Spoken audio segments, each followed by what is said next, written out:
What is going on, everybody? Welcome into the Fantasy Alarm Sports Talk. I'm Howard Bender. With me, of course, Adam Ronis. It's Friday, Adam. Injuries abound. Steelers, Titans not playing this week. This has really turned into, a little bit of a crap fest when it comes to the overall injuries. Like, we knew Steelers, Titans, there was a chance that it wasn't playing. But man, I'm telling you, man, when DeAndre Hopkins, Calvin Ridley, and Odell Beckham all pop up onto the injury report late in the week, that is definite cause for concern. Yeah, it is, but it looks like Ridley was practicing today. It said that he didn't look like he was kind of fighting through it, but it looks like he's going to play. Odell Beckham put in a full practice, so looks like he's good to go. DeAndre Hopkins did not practice, and they have said they are going to leave it up to him. I guess it's more of a pain tolerance thing, so we're probably not going to know until Sunday, right when inactives come out.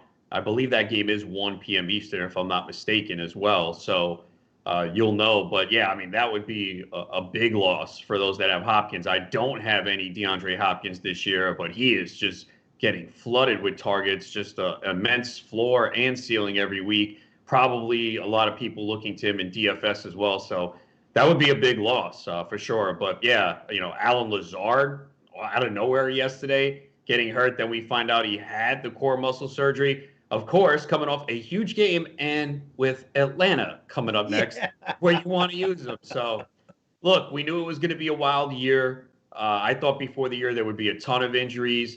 Then you have COVID. I'm amazed that we haven't really had a COVID issue until this week. I mean, everything, unless it was swept under the rug, I think we might have had a discussion like this, that maybe there was some behind the stuff scenes that didn't get out. Hush, so it doesn't panic everybody. But, the fact that this is the first cancellation, considering what we saw happen with baseball, it's a little surprising. And, I'm just hoping that we do get Tennessee able to play their game next week against Buffalo, as we had 2 more positive tests from the Titans today.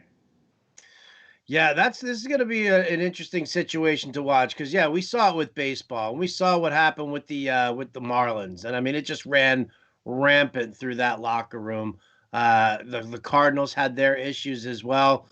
And just the teams that they're playing. Now, I think the NFL's done a pretty good job so far.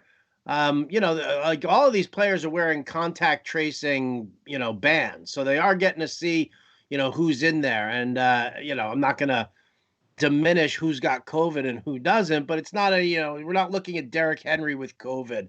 AJ Brown or Ryan Tannehill. It's fringe players. It's personnel on staff. So hopefully they've got everything contained and they can at least do enough testing to move forward. But yeah, this is it's I'm not going to say it's the new norm, but it kind of is, where you really have to worry now every single week what happens on Monday and Tuesday when the testing comes in after the games and who's been affected and who hasn't. Because I mean, imagine you were sitting there going into your draft and you were like sweating bye weeks and you were like, God, I got to make sure that this guy's not on this bye week.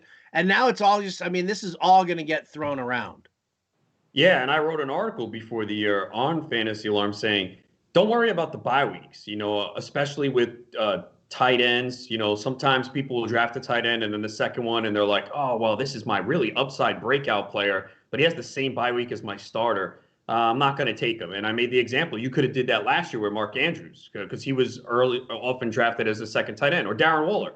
And then say they had the same bye week as your top tight end, you might have been like, I don't want to do that. And I'm saying, just take them. Don't worry about it, because so much will change by the time the week 7, 8, 9 bye week comes. You'll figure it out at that point. Injuries happen. So just draft them. Even with quarterbacks, if you took your starting quarterback and the backup, maybe you like Joe Burrow as a breakout, but he had the same bye as your starter, a lot of people are like, well, I can't do that. Let me move on to the next guy down my list. No, just take them. So many things happen, injuries. You figure it out at that time. You're in a league where you can make trades. And this year of all, I mean, it's the perfect example, because now the Ravens have a different bye week. Now, the issue, though, I think, is if the Titans can't play next week, then there's a problem, because what are they going to do? How are they going to reschedule it? Are they going to make like a week 18? What does that mean for fantasy? That's where it gets really dicey. With baseball, they had off days. They played these double headers. Football's not in a situation like that. So they did a good job so far. But that was one cancellation. What if there's one next week? What happens? That's where it gets dicey. Yeah, and the further we move into the season, the crazier it could end up getting, especially with the way that the bye weeks are all set up. If you guys were freaked out about your week 8 bye week, well, now the Ravens and the Steelers they're available in week 8, or they should be available in week 8 if everything goes according to plan. So, and Titans, same thing. I think the Titans were like a week 7 bye week. So now all of a sudden that gets moved. So there's going to be a lot of reshuffling here. Let me ask you some of the injuries that we are taking a look at right now that are having any kind of an effect. And let's start in Arizona. I think it's kind of actually a good place to start because what we're looking at right now is Drake is kind of underperforming according to his fantasy owners. Hopkins could be out. Christian Kirk banged up. Don't even know what to do with that guy. He never seems to hit that hype potential that he had when he first came into the league. You've got Andy Isabella. You got Larry Fitzgerald. I mean, is there anything? Give me your thoughts here. It's Arizona against Carolina. Granted, Carolina's defense is trash, but when you start downgrading the quality of players who are going up against a trashy defense, well, guess what? Then all of a sudden the playing field gets a little bit more level. Yeah, if Hopkins is out, Andy Isabella would be intriguing. Now, he still didn't play a lot of snaps last week, only had 4 targets, caught all 4, and had 2 touchdowns. But he's a little bit of a playmaker, has some speed. I guess you would have to look at Kirk if he plays. You're right, he's been disappointed. I had him last year. I think all 3 of his touchdowns came in one game last year. Yeah. So that kind of sucked because you thought, all right, here he goes, and it didn't happen. I think maybe Chase Edmonds becomes a little intriguing too because Carolina is absolutely brutal against the run. Leonard Fournette at 100 yards. Remember that one good game this year on 12 carries against Carolina? Every running back that has gone against them has carved them up. They're brutal against the run, and the Cardinals do run a lot of plays. That's why we've seen Chase Edmonds on the field. That's why Drake can't be out there every play because you're not going to play a guy unless you're Christian McCaffrey every snap or Zeke. I think Zeke played almost every snap last week except 2. Right. But they're not going to do that with Drake. So maybe Edmonds becomes a little bit more involved. But, yeah, I don't know. Larry Fitzgerald, I can't play him. Maybe he gets you 5 for 50, but he's not a guy that's going to do anything after the catch. So I think it's kind of spread out. But if Kirk goes, it would be him, Isabella, I would consider. And maybe we see a little more Chase Edmonds. I wouldn't mind that. I wouldn't mind seeing a little bit more Chase Edmonds. That was one of those guys that we were both on in the preseason as just somebody who could have standalone value. It wasn't even so much that I was not into Kenyon Drake as much as it was just seeing how, Edmonds gets used. I'd still avoid Dan Arnold, the tight end that everybody thought was going to be some sleeper darling. Keyshawn Johnson, all right. So looking at that, what about Atlanta? Now, all right, Ridley's back. We're still dealing with Julio and what he's going to end up doing. Russell Gage still hasn't been, cleared by concussion protocol. So, where do we look here? Do we look at maybe the possibility of an increased usage of Ito Smith, Todd Gurley, Brian Hill? All of a sudden we pull out more like that, like we're doing with Chase Edmonds. Hayden Hurst obviously becomes a little bit more of a factor.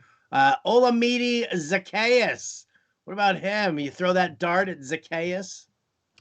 No, I don't think so. I think Julio's gonna play, and if you have him, you're playing him. We've seen him play through pain before and still be effective. I know he wasn't in that last game that he played against Dallas and dropped the touchdown, but seems like he's good to go. Ridley, it sounds like he's gonna play. Don't know about Gage yet, so I wouldn't go crazy here. I would go with Julio, Ridley, Hurst. It was a disappointing performance last week. He catches that touchdown early. You're like, all right, here we go. And that was it. That was the only catch of the game, 1-yard touchdown. Right. No more Hayden Hurst. So it's been disappointing so far because thought he would see maybe not the Austin Hooper role, but certainly something close to that. And this is a team that's going to play from behind, pass a lot. You got to think they're going to be down again on Monday night at Green Bay. So I would just go with the usual guys here and not get cute. Now, on the other side of that game, you got Green Bay. Devontae Adams returned to practice today, so that was definitely encouraging. He's got Saturday and Sunday to test it out even more so. With Lazard out, are you in on Marquez Valdez-Scantling? Yeah, I think you have to. I think he's like a wide receiver 3.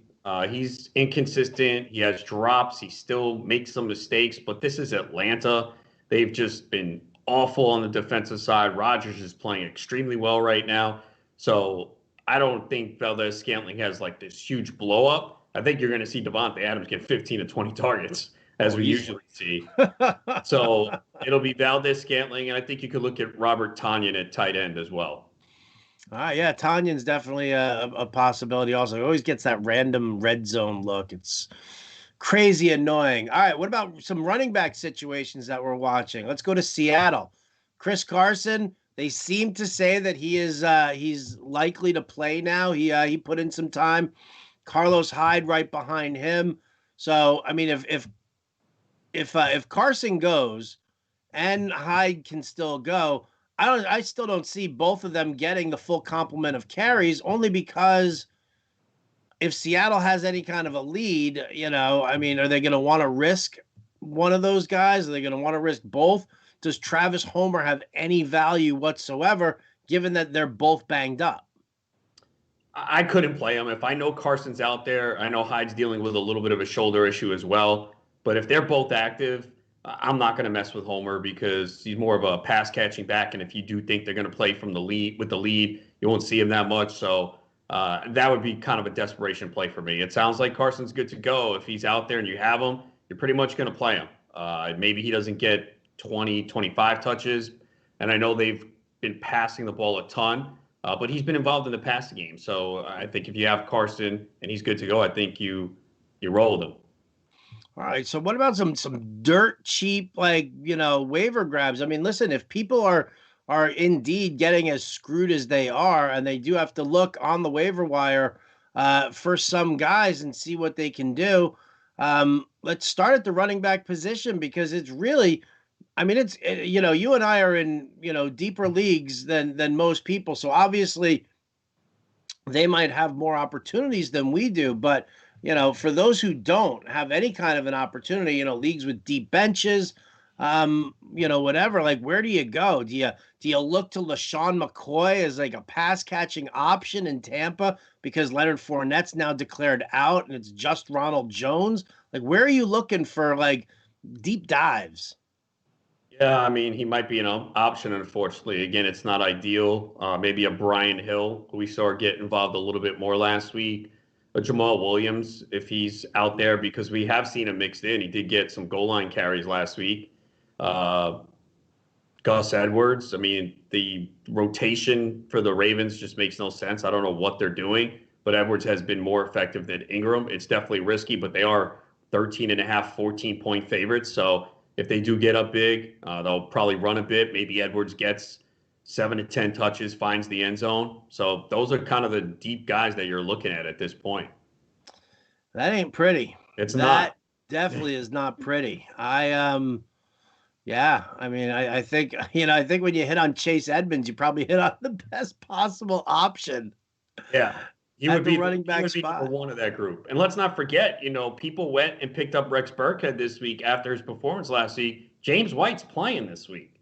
So that makes that dicey. I don't know what the status is of Damian Harris. I know he is off the injured reserve. I haven't seen if he's going to play. But either way, I mean, this seems like a James White game anyway. Maybe mixing in Burkhead, but can't feel as good about Burkhead with James White being on the field. No, definitely not. Now, I mean, listen, I'm sure a lot of people went after Jeff Wilson also. Him and Jerick McKinnon, they're probably going to lead that backfield going up against the Eagles. I hate the Eagles. What about the Lions? Do you tap in there? Like, I mean, Adrian Peterson's getting the carries. Kerryon Johnson gets mixed in. DeAndre Swift, I don't know what the hell to make of this guy. I mean, in keeper or dynasty leagues, I'm all in on DeAndre Swift.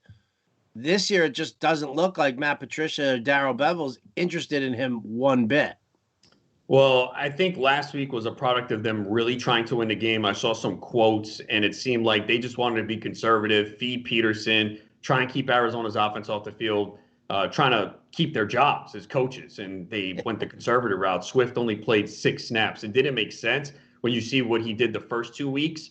So he's definitely a risky play this week. I don't feel confident. I don't think he'll play 6 snaps. I think he'll play more. but it does sound like they like Peterson a lot, even though, let's be honest, Peterson did nothing last week. It was like, what, 22 for 74? It's nothing special. I mean, Swift's a playmaker. You drafted this guy early for a reason. So I can't start him with confidence. And I have him in many leagues, and he was in my lineup last week. Right now, I don't have him in any of them. But that is, a desperation play. If you do have Swift and maybe you lost Henry, Connor, you have some injuries, and that's the best you have on your bench, you put him in and you hope that, he does what he did the week before. I think it was like 5 for 60 in the passing game. So that's what you have to hope. You also have to hope that they play from behind and that the Saints can take a lead and maybe play from ahead. In that scenario, you might see a little bit more Swift if they're playing with a pass-catching running back. You won't see Peterson on the field as much. So that's what you have to hope for. I don't know if I want to hope for that. All right, let's turn to the Bucs. We already talked about the ground game with Ronald Jones. What about the receivers right now? Mike Evans, Chris Godwin's already declared out. Scotty Miller, he's questionable. He's actually dealing with a hip and a groin issue. Doesn't sound positive there. Justin Watson, Tyler Johnson, does it defer to them, or do we go to Rob Gronkowski, O.J. Howard, and the tight ends? Yeah, probably more the tight ends. We saw Gronkowski get more involved last week, so that was a good sign. I think Watson is a deeper play for sure. It's not a great matchup against the Chargers, who are solid defensively. So if I'm looking at the receivers, I'd probably go Watson. No, we might see Tyler Johnson in the slot, though, but it's a little risky. I know he was someone that got some preseason buzz, but we haven't seen too much from him. There is an opportunity there, but probably Evans and the tight ends is where I lean. All right. Are we chasing yesterday's points with Darrell Henderson, or can we give Malcolm Brown an added look? I know Cam Akers is going to be out again. We saw Brown get involved last week, but I mean, this was, the Rams were definitely in catch-up mode, and that put Henderson on the field a lot more. Now they're hosting the Giants. And if you want to look at a team that maybe might be as bad as my Jets, I mean, the Giants are probably right up there. Do you see it being more of a Malcolm Brown type scenario, though, where they just get him running up the gut, or do they invest in Darrell Henderson and just let him run? I think it's going to be mostly Henderson. We saw it last week. They each played 49% of the snaps, but 21 touches for Henderson, 7 for Brown. But I do think you could roll with Brown in the desperate scenario as an RB3 because he could get a goal line carry. He could score a touchdown. It is the Giants, and we all expect him to play from ahead. That's another game with a big line. I think it's 13 the last I saw it. So this could be a case where they're churning out the clock, and maybe they go with Brown. So, yeah, if you are desperate at running back, I think he's a RB3 with potential to score a touchdown, and that's what you're looking for. How much concern do you have for Miles Sanders, who limited practice on Thursday? Lower body injury is what they're talking about. They're saying that he's expected to play, but if he is banged up, it is on the road. It is in San Francisco. Granted, the injuries on defense for them, not great, but does Doug Peterson rotate Boston Scott in a little bit more? I don't think so. I saw something that said he was good to go. He was feeling fine, so I'm not worried about it. I'm rolling with him.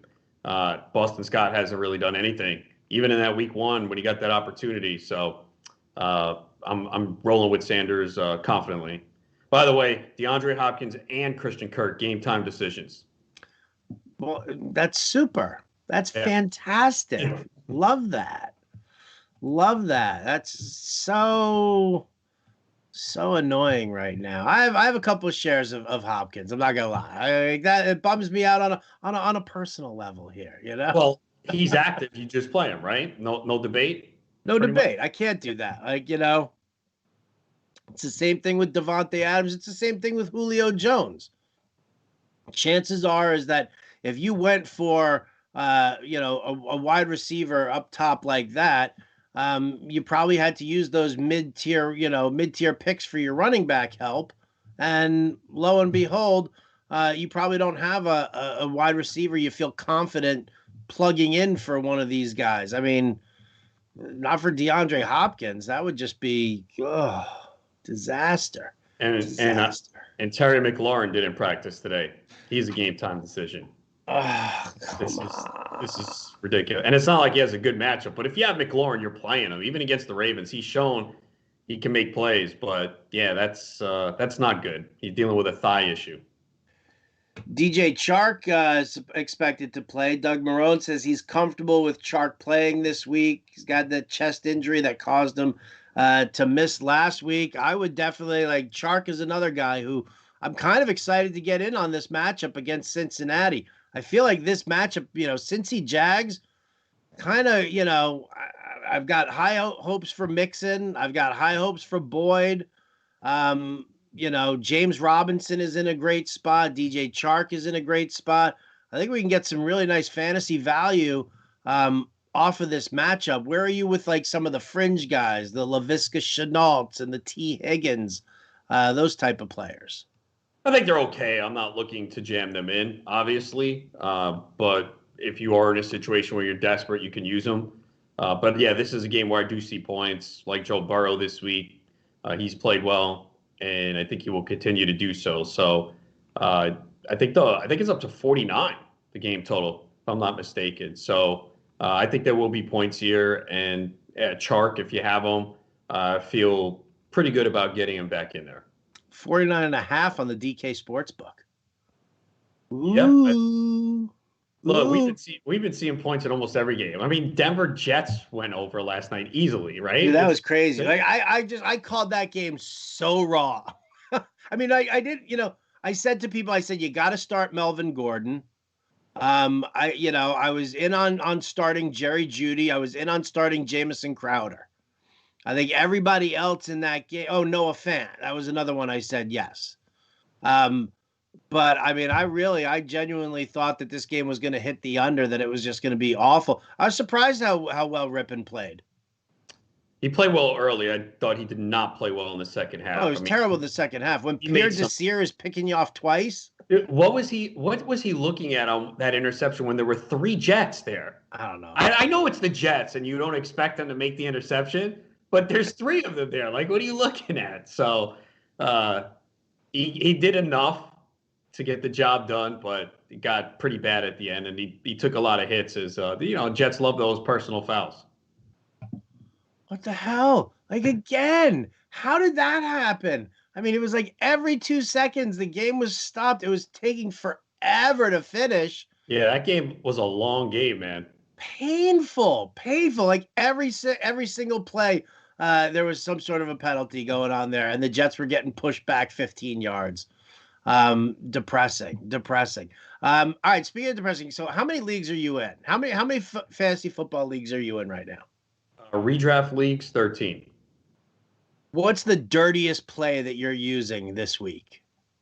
Like, what's the worst thing that you've had to do for your roster? Good question. Like, I just want to see if these are like first world problems or if you're like genuinely hurting from these injuries and the Steelers game. It's actually, considering everything that's going on, I don't think it's that bad. I have a terrible team that's 0-3. And in that lineup, I'm starting Hunter Renfrow. I don't think that's a bad play this week. I think that's a great play this week. Yeah, I picked them up off waivers. I am starting McKinnon and Jeffrey Wilson in the same as my RB1 and 2. That's not good, but it worked out last week. So yeah, I'm starting Randall Cobb in that league too. I don't think that's a terrible play this week with Minnesota. He's had 2 straight weeks of double digits PPR. Oh, probably quarterback, man. Right now, I'm starting Carson Wentz in the league, and I hate it. But my other quarterback is Roethlisberger. And waivers, there's nothing great. If Fitzpatrick's gone, is it really an upgrade to go Phillip Rivers over Carson Wentz? I don't really think so. I don't think so either. So yeah, starting Wentz sucks. I'm starting Daniel Jones in the league right now too. Oh yeah, I missed out on Fitzpatrick by $1. Damn it. So starting Daniel Jones is pretty bad, and I have to start him in a super flex league too. So it's actually quarterback. McKinnon and Wilson are not terrible starts. For your RB1 and RB2 slot, it's not ideal, obviously, but it could be worse. If they do what they did last week, which is kind of hard to duplicate, you'd be happy with it. I mean, McKinnon scored last week, had receptions. Wilson had 2 touchdowns. I don't think you can count on that again. But then again, they are home against a really banged-up Eagles team. So I don't think I have anything that's that bad right now except at the quarterback spot because I really don't want to start Wentz. I just don't. And I'm hoping that he can just do what he did last week, but a lot of that came on the rushing touchdown and the running. So that's the problem. So why you have something real bad? Oh, dude, my FSGA team. Oh my God. I mean, I lost Barkley, right? Right. And Leonard Fournette. I mean, we did this in June, and I took Leonard Fournette actually in like the late second round to maneuver around. So he's out. I mean, right now, because, listen, and I'm worried about Deandre Hopkins now also. Yeah, you know what? And that's a 14-team league with only 6 bench spots. Yeah. I mean, so my running backs right now are Josh Kelly, Mike Davis. I've got Fournette, Peyton Barber, Jordan Howard, Travis Homer. I'm getting close to that in my FSGA league, but garbage. not that bad. Well, I have Zeke and Davis, but I need Chark and Beckham to play. If they don't play, I'm kind of screwed. I'm flexing Jeff Wilson right now, but I lost Deontay Johnson this week, Lazard who's out, and KJ Hamler played yesterday. Can you drop someone that played yesterday in this league? Oh, I don't know. I don't know. I think I'm gonna have to make a swap I need a receiver, in order to put in. I think I'm gonna have to just roll with Josh Kelly and Mike Davis as my 2 running backs. I'm gonna have to flex a wide receiver, and then find out what I'm gonna do with DeAndre Hopkins. But right now, I've got Scott Miller in my flex, and he's banged up. So I mean, I'm gonna have to, I gotta drop. I'll probably drop Homer and probably Peyton Barber is the other guy to plunk down there. But I mean, there is nothing good sitting there on the waiver wire right now. Nothing. I know it's both similar leagues, 14 teams. There's just really not much out there, especially this. And then again, 6 bench spots. Say you have 2 guys in the Pittsburgh, Tennessee game, 2 other injuries. I mean, where are you going? You're going to have to drop someone off your bench you don't want to. So, and that's been the problem with me in this league. I went with Daniel Jones knowing he had the few tough matchups to start. And I think I started Garoppolo week 2, and then he got hurt, dropped him. I sucked it up with Daniel Jones last week because it's hard to hold 2 quarterbacks in this format. It's very tough to hold 2 QBs. I've got, Dak starting. I've got Baker Mayfield sitting on the bench. I might have to, you might have to cut him. I might have to cut him. What do you think of Cordell Patterson as the gimmick option in Chicago? They said they might use him more running back. And as a desperate now, he's only eligible at wide receiver, though, in most fantasy leagues, correct? Yeah. Yeah. Look, it's in a deep format. It's not crazy. It's definitely risky, but with no Tariq Cohen, maybe we do see him more in the run game. What do you have? He had 2 receptions though last week for 8 yards. Yeah, but I mean that was that it actually happened to Cohen right there. Now they've got a week to scheme with him. Yeah, they did say he can see an increased workload, but what does that mean? 5 to 8 touches. Yeah. What about Chris Conley versus Isaiah Ford? Ford, I'm not messing with Conley. He looked absolutely trash last week. Ford at least is in a spot where Miami's going to have to pass a lot. That's going to be a high-scoring game. Seattle's defense has been atrocious. They've allowed at least 397 passing yards in all 3 games. Now, I know they went against better teams. They went against New England, Dallas, and Atlanta. Right. So, those are better. Matt Ryan, Russell Wilson, Dak Prescott. So, but still, Fitzpatrick's not afraid to sling it. And I think Miami will put up points this week. They can't really run the football. So, yeah, I mean, I'd take Ford over Chris Conley, especially with Chark back.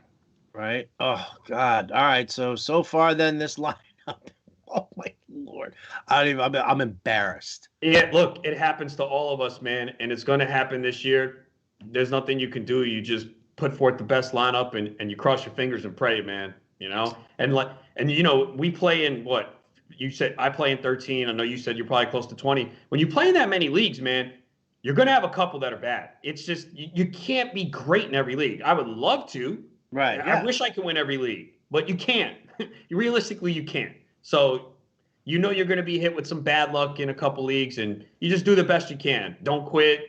Set your lineup, make waiver wire moves, make a trade, do whatever you can. Just don't quit. That's the one thing I can't take. And you know this, especially in the industry leagues, you see it. These people love getting there for the draft. They like the attention, being on radio, the interviews, and then when it looks bleak, they just bail. Like, that's weak, man. Don't do that. Oh, I've already been dealing with that right now in an industry league where, for Sirius XM, and all of a sudden, he's not, the guy. I don't want to call him out specifically by name, but I found out about all this yesterday. I looked and I was like, man, because somebody said to me, oh, hey, look, this guy's roster is, he still has hurt guys in there. These guys are on IR. He hasn't changed anything. Blah blah blah. And I was like, I was freaking out about it. Not freaking out, but I was like really upset about it on yesterday's show. And I'm just like, you know what? I demand accountability from your analysts. Like, if you're going to somebody and you're trusting them for the advice, if you're paying for a subscription to their website and they're crapping out on a league, I don't care how many leagues they have. I'm in 29 leagues. I'm not crapping out on a single one. And the ones where I'm struggling and I'm not doing well, they're getting some extra attention from me because I'm trying to, scratch and claw. So I'll say this to everybody out there, because I know people who are watching this right now, subscribe to FA, know for a fact that we put our money where our mouths are, that we are in it all the time, every single time, in every league, no matter what. But if you're sitting there and you're talking to a different site and you're looking at a different analyst, you should demand a little bit of transparency from, and seeing what they're doing in their leagues. Because if they're just letting these leagues fall to the wayside, I mean, that's crap. Like, how do you do that? I mean, that's like, you're going to go to a marriage counselor who's been divorced 7 times. Yeah. And look, some people might argue, well, my job is not to do that. It's to help people win. But still, I think you want to see people work and not abandon teams, even if it's for no money. If that's the case, no one forced you to join any of these leagues, right? Right. So don't join. If you say, well, I have too many teams and I got to worry about articles and podcast. Look at us. We're doing a video today. We're going to be on Sirius XM Fantasy Sports Radio at 6:00. Did an NBA showdown. You're doing play. We got a lot of stuff to do. I covered 3 sports, and especially this time with everything going on, baseball, NBA, and NFL all at once, which you never see before. Still, no excuses. We do a podcast, so we have a lot to do. But if you're not going to commit the time to these leagues, don't sign up. It's simple. No one's asking you to. Yeah. We'll figure it out. We'll find someone. There's always people that want to join. But have some pride, man, and don't give up. It's a bad message to send. I told you, I have a team that's terrible. It's 0-3, and it has no shot to make the playoffs. I worked waivers this week. I just told you, I picked up Renfro. I picked up Cobb. I will continue to do so. Even if this team is 0-7, I'm not giving up. I'll owe it to everyone to set a lineup each week and work the waiver wire, not just roll over for someone to win. And again, assess your teams realistically. There are some 0-3 teams now that are in trouble. But there are some 0-3 teams I've seen that are good that just have had some bad luck. But either way, regardless, you don't quit. Just like in life. You're going to give up when things are down. You're going to just quit? Nah, that's not the way I roll. I don't care how bad the team is. I'm going to set the lineup and do waivers every single week. For the record, I have I'm 0-3. I'm sitting in the bottom of the FSGA, where the last place team gets relegated. Oh yeah, that's right. Right, so I got to scratch and claw, but even if there wasn't a penalty, you'd still set your lineup. Oh yeah, of course. But right. I have more points than 4 other teams. I've had the most points scored against me of anybody. Like every team. So I feel like I can dig my way out of this, and that's exactly what I'm going to do. That's what we recommend you guys do. As Adam said, that's right. Tune into Fantasy Alarm Show on Sirius XM Fantasy Sports Radio. We're going to bring this discussion over there, along with a lot of other stuff. We're going to give you all of our DFS plays. We're going to take a look at all the coaching articles over at Fantasy Alarm.